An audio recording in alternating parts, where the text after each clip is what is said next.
विश्व भर में लोगों से कहना चाहता हूं, कम मेक इन इंडिया।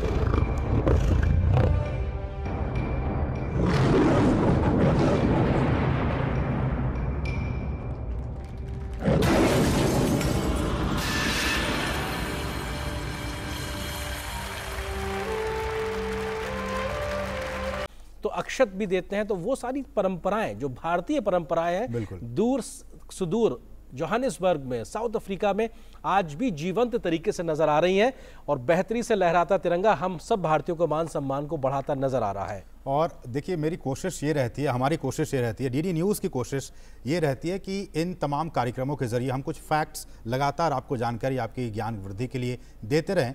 दक्षिण अफ्रीका में चूंकि इस वक्त प्रधानमंत्री मौजूद हैं, इसलिए ये जानकारी हम आपको दे रहे हैं कि अगर पूरे दक्षिण अफ्रीका की बात की जाए तो भारतीय मूल के जो लोग हैं उनकी आबादी 2.5% से 3% के बीच में है। और ज़्यादातर लोग वहाँ जो रह रहे हैं वो ज़्यादातर ट्रेड, इन्वेस्टमेंट, व्यापार से जुड़े हुए हैं और ज़्यादातर लोग धनी हैं, पैसे वाले हैं, वहाँ पे लोग रह रहे हैं। और आप आगे देखिएगा इन तस्वीरों में कि कहा जाता है कि जो दक्षिण अफ्रीका है उसे एक रेनबो नेशन कहा जाता है। रेनबो मतलब कि रेनबो में, इंद्रधनुष में जिस तरह से 7 रंग होते हैं, वैसे ही दक्षिण अफ्रीका की जो सरजमी है, जो धरती है, वहाँ भी तमाम नस्ल और तमाम धर्म के लोगों को उन्होंने आत्मसात किया है। आप इन तस्वीरों में देख सकते हैं वो तमाम जो भारतीय लोग हैं, उनमें से कुछ लोग यहाँ पे आए हुए हैं प्रधानमंत्री नरेंद्र मोदी के स्वागत करने के लिए। छोटे बच्चे से लेकर हर पीढ़ी, युवा, महिलाएं, बच्चे, हर कोई वहां पे प्रधानमंत्री की एक झलक पाने के लिए, उनसे हाथ मिलाने के लिए बेताब दिख रहा है। असीम संभवतः, क्योंकि हम अनुमान ही लगा सकते हैं स्टूडियो में बैठ के, क्योंकि संभवतः इस सड़क से प्रधानमंत्री का काफिला जा रहा है, यहाँ पर भारतीय समुदाय के लोग संभवतः मौजूद रहे होंगे। प्रधानमंत्री ने अपना काफिला संभवतः रोका होगा और उसके बाद लोगों का अभिवादन स्वीकार कर रहे, क्योंकि ये सड़क के किनारे का वो जगह है जहां पे बड़े लोगों की संख्या मौजूद है। और निश्चित तौर से ये बेहद महत्वपूर्ण है, क्योंकि प्रधानमंत्री अब एयरपोर्ट से उतरे, उसके बाद अपने काफिले से जैसे आगे गए, भारतीय समुदाय के लोग मिले, तो भारतीय समुदाय के लोगों का अभिवादन को स्वीकार करने के लिए प्रधानमंत्री अपने वाहन से उतर के उनके बीच पहुंचे हैं। और निश्चित तौर से सुरक्षा के तमाम मापदंड रहते बावजूद उसके प्रधानमंत्री भारतीयों से सीधा संपर्क स्थापित करने की किसी भी एक मौके को नहीं छोड़ते। और उन्हीं की ये तस्वीरें, और देखिए भारतीय वहां मौजूद। आरेंद्र, ये जो इंडियन डायस्पोरा है, जो भारतीय लोग वहाँ पे, भारतीय मूल के लोग मौजूद हैं, प्रधानमंत्री ने कई बार कई मंचों पे कहा है कि जो भारतीय मूल के लोग विदेशों में रहते हैं वो भारत के सांस्कृतिक वो राजदूत हैं, कल्चरल एम्बेसडर हैं।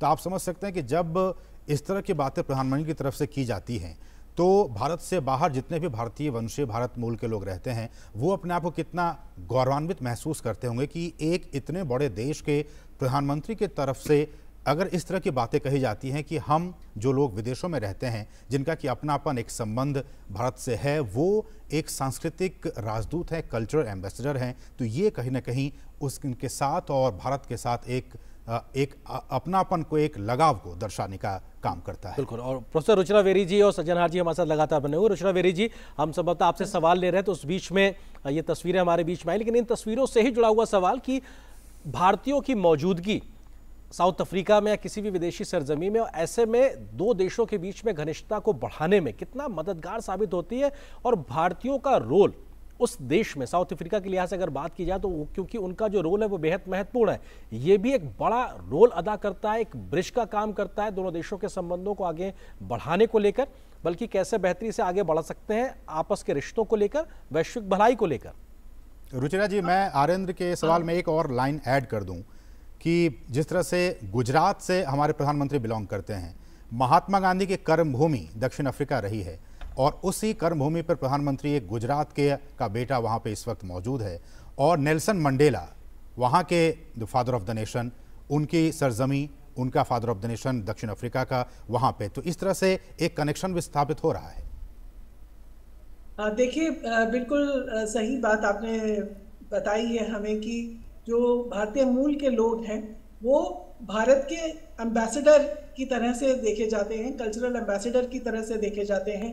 यही हमारे प्रधानमंत्री जी ने कहा है। तो इसलिए प्रधानमंत्री का जो दौरा है साउथ अफ्रीका का, ये बहुत ही महत्वपूर्ण है। इसलिए भी महत्वपूर्ण है, मैं एक बात पहले बता दूं फिर डायस्पोरा की बताऊंगी, कि ये इस साल हम 30 साल सेलिब्रेट कर रहे हैं हमारे रिलेशनशिप के, डिप्लोमेटिक रिलेशंस के साउथ अफ्रीका और इंडिया के। और इसलिए ये जो दौरा है, चाहे ब्रिक्स के उपलक्ष्य से है, बट बहुत महत्वपूर्ण है।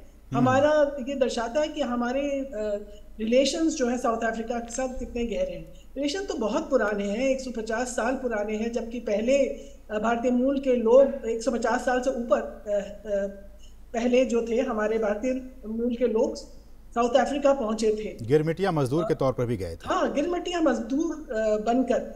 लेकिन अब जो है वो आपने सही कहा कि वो काफी पैसे वाले बन गए हैं। काफी सारे लोग उनमें से बिजनेसमैन हैं, ट्रेडर्स हैं, और जो बिजनेस कॉन्क्लेव आप देखेंगे उसमें काफी सारे भारतीय मूल के लोग आपको मिलेंगे। आपने हमें मिलाया अनिल सुखलाल जी से, जो कि शेरपा हैं साउथ अफ्रीका के, वो भी भारतीय मूल के हैं। तो भारतीय मूल के लोग जो हैं वो सब ज्यादातर ट्रेड में हैं, लेकिन ये कहना लाजमी नहीं होगा कि वो दूसरे फील्ड में नहीं है। वो एकेडमिक्स में भी हैं, वो दूसरे सिविल सर्विस में भी हैं, जैसे अनिल सुखलाल है। तो वो है। और ये जिस तरह से पारंपरिक तरीके से हमारी प्रधानमंत्री का वेलकम किया जा रहा है, वो भी दिखाता है कि भारतीय मूल का जो कल्चर है वो अभी भी वहाँ पर इंटैक्ट है। साउथ अफ्रीका में वो अपने जो कल्चर से जुड़े हुए हैं, संस्कृति से जुड़े हुए हैं, जो साउथ अफ्रीका में भारतीय मूल के लोग रह रहे हैं। और ये भी हम अपने दर्शकों को बता दें कि जो जहाँ पे इस वक्त प्रधानमंत्री हैं जोहानिसबर्ग में, रुचिरा मैम, कहा जाता है कि जोहानिसबर्ग में सोने की कई सारी खदानें हैं और बहुत ही मशहूर है ये दक्षिण अफ्रीका का ये शहर जोहानिसबर्ग, जहाँ गोल्ड माइंस हैं और कुछ हिस्सा इस शहर का इन माइंस के ऊपर ही बसा हुआ है। हाँ जी। और बहुत से लोग इस तरह के व्यापार में जुड़े हुए हैं। हमारा जो ट्रेड है साउथ अफ्रीका से, उसमें गोल्ड जो आयात है वो काफी है। तो इसलिए गोल्ड तो आपको पता है कि हमारे देश में काफी यूज होता है। लेकिन मेरा सवाल अशोक जी आपसे है कि हम इन विषयों पे आए। आपसे एक सवाल आपने मेरे से पहले किया था, उसके बारे में बता जी। आपने मेरे से पूछा था कि सस्टेनेबल डेवलपमेंट जो एक मुद्दा है, और ये इसमें अफ्रीकी आउटरीच भी हो रहा है। तो उसके बारे में मैं ये कहना चाहूंगी कि साउथ अफ्रीका जो है उसकी जो फॉरेन पॉलिसी है उसमें उन्होंने फोकस किया हुआ है कि हम अपने जो अफ्रीकी देश हैं उनके साथ अपने संबंध बढ़ाएंगे, उनके साथ डेवलपमेंट कोऑपरेशन बढ़ाएंगे। तो इस तरह से वो रिटर्न करना चाहता है कि जो कि अपार्थाइड के ज़माने में जितने भी अफ्रीकी देशों ने साउथ अफ्रीका की सपोर्ट करी थी, उनको इस तरह से वो वापस देना चाहता है। अपनी जो इस तरह के सम्मेलनों में बुलाकर वो चाहता है कि अफ्रीका के दूसरे देश जो हैं वो भी भागीदार बने इस फोरम के, और इसके थ्रू उनको भी जो है डेवलपमेंट कोऑपरेशन जो है उनका बढ़े, उन लोगों को भी फायदा हो, ये चाहता है। और यही चीज जो है भारत की भी है। भारत की जो अफ्रीका पॉलिसी है वो डेवलपमेंट कोऑपरेशन पर ही फोकस्ड है। हम चाहते हैं कि हमारा जो भी आदान प्रदान हो अफ्रीकी देशों से, वो उनकी डेवलपमेंट कर, क्योंकि अफ्रीकी देश खुद चाहते हैं कि उनके लिए भी डेवलपमेंट जो है, सस्टेनेबल डेवलपमेंट जो है वो एक प्रायोरिटी मुद्दा है।